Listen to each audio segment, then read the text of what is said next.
প্রিয় ভাইরা, দোয়া যদি আপনি চান যে আপনার দোয়াটা কবুল হোক, তাহলে দোয়ার মধ্যে ইলহাহ করতে হবে, বারবার চাইতে হবে, বারবার আল্লাহর কাছে 50 বার চাইলে আল্লাহ দাও, দাও না দাও, আল্লাহ তুমি আমাকে দাও, আল্লাহর কাছে বারবার চাইতে, আল্লাহ ইলহাহ, রিপিটেডলি, টেনাসিয়াসলি, ডগিংলি বারবার আল্লাহর কাছে এটা চাইতে হয়।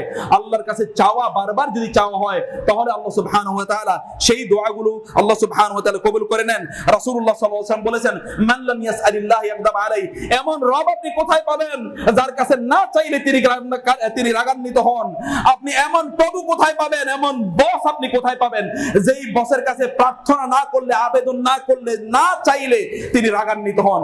আমরা পৃথিবীতে বহু বস দেখেছি, যতই দানশীল হোক না কেন তার কাছে চাইলে তিনি রাগান্বিত হন। আর এটি এমন এক প্রভু যেই প্রভুর কাছে না চাইলে তিনি রাগান্বিত হন। আমরা কেমন হতভাগা যে তিনি বললেন না আমার কাছে চাও, আর আমরা বলছি না আমরা তোমার কাছে চাইবো না। তিনি বললেন আমার কাছে অফুরন্ত রয়েছে, অভাব নাই, আমরা বললাম না আমি তোমারটা আমার দরকার নাই। আমরা এমন কেমন হলাম? আল্লাহ সুবহানাহু ওয়া তাআলা আমাদেরকে আল্লাহ সুবহানাহু কাছে প্রার্থনা করার তৌফিক দান করুন। রাসূল সাল্লাল্লাহু আলাইহি ওয়াসাল্লাম বললেন, লা তা'জু ফি দুআই ফাইন্নাহু লা ইয়াহলিকু মা দুআই আহাদুন, যে তোমরা আল্লাহর কাছে প্রার্থনা করতে তোমরা কখনো অক্ষম হবে না, কারণ আল্লাহর কাছে চেয়ে কেউ কোনোদিন ক্ষতিগ্রস্ত হয়নি। আল্লাহর কাছে চেয়েতে পায়নি, এটা কখনোই হয় নাই। আল্লাহর কাছে চাও, আল্লাহ সুবহানাহু ওয়া তাআলার কাছে চাওয়ার পর তুমি ক্ষতিগ্রস্ত হবে, তুমি পাবে না, অথবা তুমি ধ্বংস হবে, তোমার বিপদ আপদ হবে, এটা কখনোই হবে না।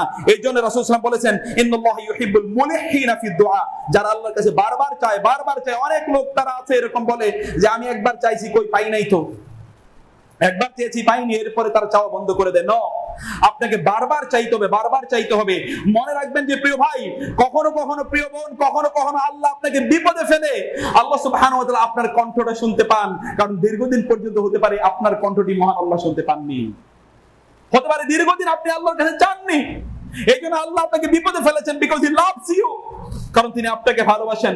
আপনার কণ্ঠটা তিনি শুনতে চান, কারণ আল্লাহ চান যে আপনি তার কাছাকাছি যান, আল্লাহ আপনাকে দিতে চান। এই জন্য তিনি আপনাকে একটা সিচুয়েশন তৈরি করলেন, যেই সিচুয়েশনে পড়ে যেন আপনি তার কাছে চান। অতএব every danger is an opportunity, every problem is a blessing. প্রত্যেকটা সমস্যা আল্লাহর পক্ষ থেকে আমাদের জন্য একটা নেয়ামত, যদি সেই সমস্যাটাকে সেভাবে আমরা ধারণ করতে পারি।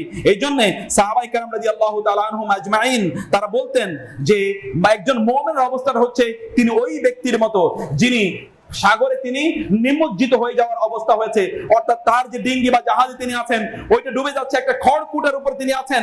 ওই অবস্থায় তিনি আল্লাহর কাছে কিভাবে চাইবেন? পূর্ণ মনোযোগ সহকারে, ইয়া রব, ইয়া রব, ইয়া রব আমাকে বাঁচাও, এইরকম ইন্টেনসিটির সাথে প্রত্যেকটা মুহূর্তে একজন ব্যক্তি মহান আল্লাহ সুবহানাহু ওয়া তাআলার কাছে চাওয়ার কথা। আল্লাহর কাছে এইভাবে আমাদেরকে চাইতে হবে।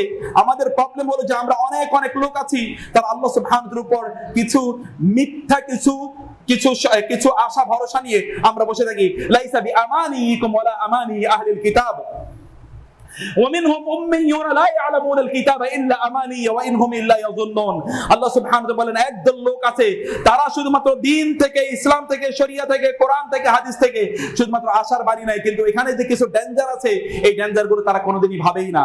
তিনি মনে করেন সুবহানাল্লাহি ওয়া বিহামদি বললেই একেবারে লা ইলাহা ইল্লাল্লাহ লা হাওলা ওয়ালা কুওয়াতা ইল্লা বিল্লাহিল আলিয়্যিল আযীম এতটুকু পড়লে যদি এরকম হয় যে আপনার সমুদ্রের ফেনার পরিমাণ গুনাহ আছে, সবগুলো গুনাহ আল্লাহ দূর করে দেবেন, এরকম মনে করে জীবনে একবার কি করে সুবহানাল্লাহ, আলহামদুলিল্লাহ, আল্লাহু আকবার, অথবা সুবহানাল্লাহি ওয়া বিহামদি, অথবা লা ইলাহা ইল্লাল্লাহ লা হাওলা ওয়ালা কুওয়াতা ইল্লা বিল্লাহ, মনে করে সব গুনাহ তো শেষ। মসজিদে আসলে সব গুনাহ মাফ হয়ে যাবে, এই জন্য মনে করে কি মসজিদে আসি অন্য সকল অপরাধ আমার শেষ। হজে গেলে সব গুনাহ মাফ হয়ে যাবে, এই জন্য কি করে হজে একবার যায় আর সারা বছর জুড়ে আকাম করে। তারা মহান আল্লাহ সুবহানাহু ওয়া তাআলাকে বুঝতে পারেনি।